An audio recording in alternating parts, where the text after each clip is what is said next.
Hey everybody, welcome back. Today we're going to increment a number with JavaScript. So the idea here is this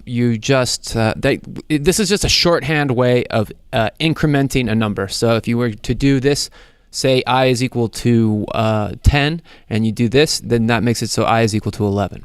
And so the entire line becomes this. I don't actually use this because I find it to be just kind of needlessly complex. I always use plus equals 1.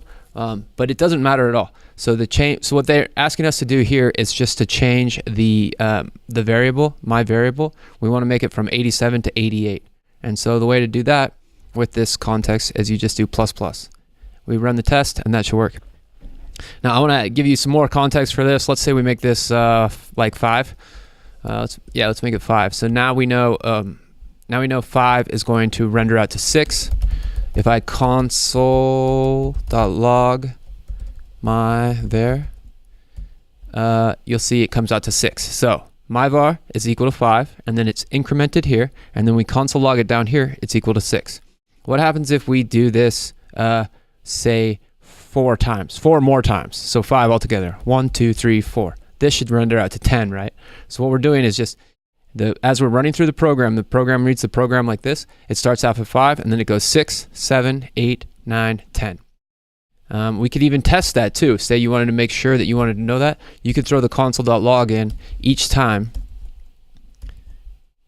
and you're going to see 6, 7, 8, 9, 10. So what it's starting out as 5, and then it's incrementing, and then it's reading out to the console here at 6, incrementing at 7, incrementing at 8, incrementing at 9, and incrementing at 10.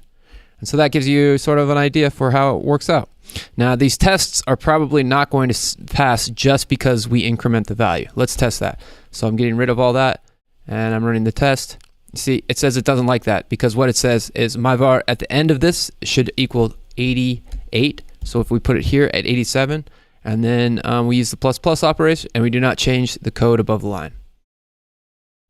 So there you go. Hope this helps. See you in the next lesson.